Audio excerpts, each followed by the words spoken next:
if he's able to add to that count. Kicking off things on Daybreak. Of course, in the bottom left, we have Select from Team Dignitas. For a while, one of the top foreigners in the North American scene, and still is considered a very good player. A lot of people just kind of forget about him because of all the up-and-coming players in the scene. And he has been a little bit low in the scene, too. He's been laying low just to train and practice and get as best as possible. I know he qualified for TSL4, but unfortunately was knocked out immediately to another Korean Protoss. Still, if he wins this against Bales, he will be tied with the most earnings in the NASL Gauntlet with the likes of Nurchia and, of course, Hart. Right, and of course, in the top right, we have Bales under IMP. Now, I don't know too much about that team, but I do remember seeing Bales being added to Alt StarCraft a few months ago. I'm not sure if that's exactly where it is, but you can definitely follow him on Twitter at Bales44. And of course, we want to be able to promote these kinds of players because that's a cool thing. Even though we may not see too much about Bales, he streams a lot, he has a Twitter, so definitely have an opportunity to get more exposure for these North American players. Absolutely. And Bales, definitely not one of the most known players, but Imp is one of the more recognized teams, I would say. Is it really? How many players do they have on the team? I've seen them in Han. I've also seen them in StarCraft. Okay. They've never really blown my mind in terms of their players. I wouldn't say they're the cream of the crop, the absolute best, but they're definitely players that are powerful. They have the capability to knock out top players, and we might even see Bales doing that right here against Select. All right, so Daybreak, Terran versus Protoss. Andre, do you like this map for the matchup? I actually like TVP on this map quite a bit. The main thing to actually focus on is the fact that it is difficult for Protoss to get a third base. Normally, there are a set of upgrades or a set of units that really allow you to do that. One of those units is actually the Colossus. Obviously, the Colossus has that AoE. It lets you deal with the initial Marine pressure very easily. One spray and already your Marines are really, really low. So what you can normally do is have a Colossus and defend your third base, but all of a sudden, this area, this abyss, is a really tough place to actually defend against Vikings, air units, things that could actually snipe the Colossus to make it very difficult to actually defend the third base. That's why we actually see Protoss is expanding a little bit later on this map, whereas Terrans are very greedy and they can take their third base, knowing that their two-base pressure is going to give them enough time. I definitely agree, especially when Terran starts to gain mobility. They drop the main, pressure the third, and really capitalize on controlling the opponent's watchtower on his side of the map. So we'll see whether or not Bales will be able to capitalize on that. For now, look at this from Select. Going to do an engineering block, and this, of course, is to punish greedy openings of skipping that first Zealot. And Select didn't have that much time to get it up, but enough to... It's really annoying, actually, for a Protoss player to deal with. Absolutely. It also gets you a pretty good scout as well. You know what your opponent is capable of. There is a 4-gate potential after this, but you know exactly when to scan, etc. Another big thing that you could do as Protoss, which TT1 has really shown, is throw down 2 probes and really try to pressure that SCV from not consistently making it. That way, the engineering bay is, you know, slightly weaker. Yeah.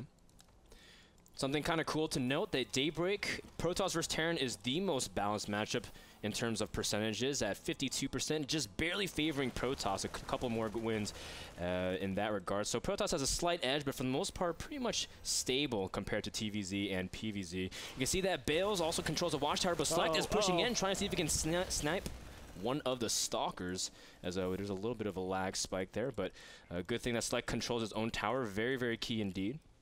And Bales is following this up very, very standard. This is the most standard, safe way you can actually do it. 3 gateways and then a robotics facility. This is going to defend against the majority of one-base play. It also keeps you safe against any small little pressure. 5 Marines going out in the middle of the map and just trying to work around the Stalkers and then pressure this front. It's really, really safe. It doesn't really offer a ton of pressure as long as there's bunkers down, but it gets you into the mid-game pretty much secured.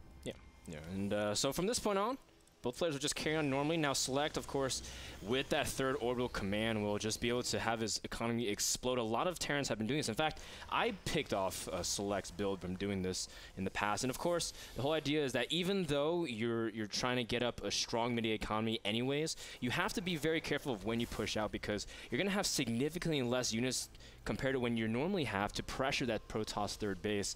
So I'm really curious to see, because Select used to be known for textbook aggression, used to be a high aggro player, love being very active, and so this really shows that Select wants to play for a very late game, and I'm just curious to see where Select goes from here.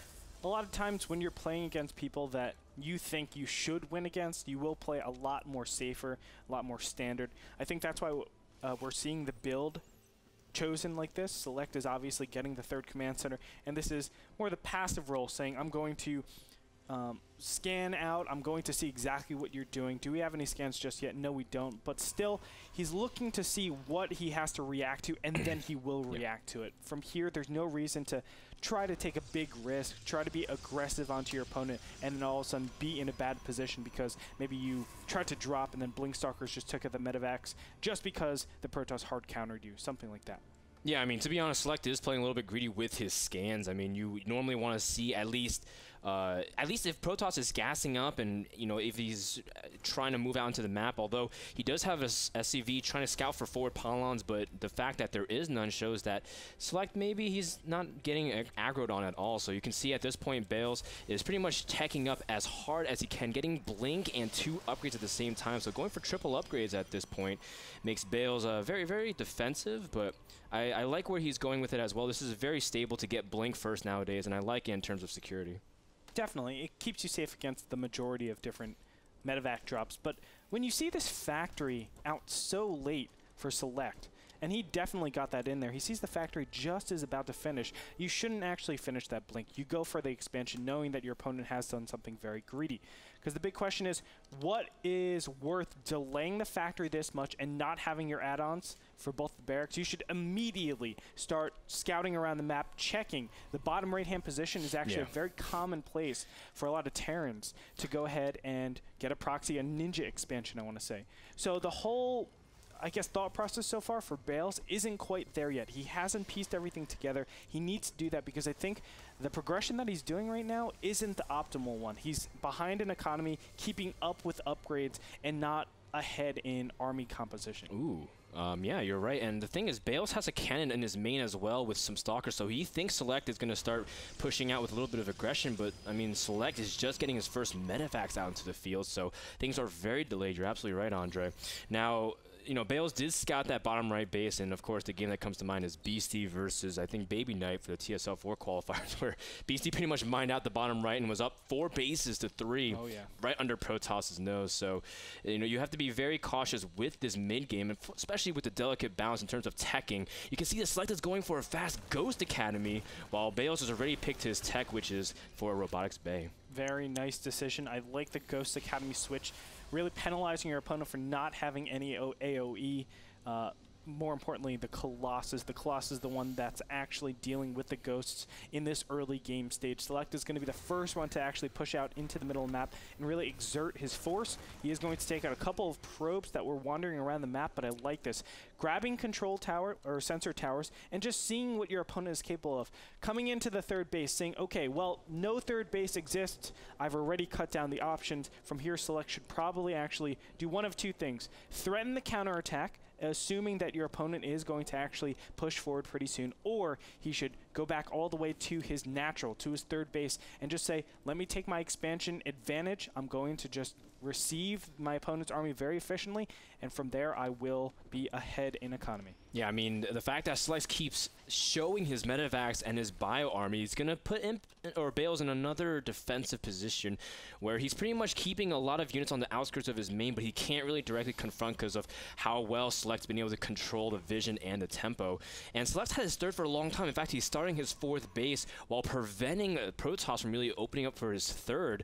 And at this point, Bales, I guess he stopped making probes, so he's just going to commit to a huge timing, or at the very least, threaten to do so, because he's going to fall way too far behind macroeconomically. Army supply is actually very even, though. That's important to note. So what Bales is trying to do is just build up for this huge army, as you were saying, and go for the one attack that wins the game. The problem is, you know, I don't think Daybreak, it's just not suited for that type of style. It's a very long distance. You have a lot of time to actually react, to see when your opponent is coming. And on top of that, you have, as I said, that abyss over here, the whatever this is, the buildings, everything like that, where you can also defend. and you put your Vikings over there, Colossus are basically dead. It's not an abyss. I don't know. It's a greenhouse, Andre. Is it a greenhouse? Yeah. There's like little Yeah, plants you're and right. stuff. You're right. It's like the only form of nature in Daybreak. That's where all the people take smoke breaks, ironically, right? But you can see the third base is going up for Bale, so he's going to do this very safe, very TT1-like. In fact, TT1 loves macroing heavily off 2 base, so he's really safe, then take a third. But the problem is you're assuming that you can eventually just play defensive enough and you're comfortable with late-game TVP or PVT army control. And Select has been playing a lot more for the late game, so I think Select's control is really good. So this is Bale's really saying that I think I can just outplay you as soon as we start clashing armies after all the upgrades are done. That's exactly right. You hit it spot on. He is playing like TT1, just saying I'm going to play to that end game stage, but he plays with a deficit. He plays behind an economy. Income tab, you can see the difference. 3,000 to 1,500. That is a remarkable advantage for Select at this point. So all he has to do is wait a minute, and he literally has 30 more Marines. That is absolutely crazy. Obviously, he's not going to go directly into Marines. I love what Select is doing. You might say, why is he banking like this? From 170 to 200 food, all you want to do is get the more efficient quality supply. So get those Vikings in, get those Ghosts in, and really concentrate on that. From there, you can actually engage. If you just go Marines and Marauders, you're actually going to lose out quite a bit. And there he goes, splurging on double command centers over here. He has command centers made in the top left and the mid left, and he's just honestly keeping his lead, making sure that he will have that guaranteed win at the end. Bales does have an upgrade advantage, though, in terms of the speed of it. +3/+3 will finish momentarily. The big thing is that Bales doesn't have a follow-up to his AoE other than the Colossus. And in fact, he has really stayed off of Colossus tech other than the first 3, which is really good.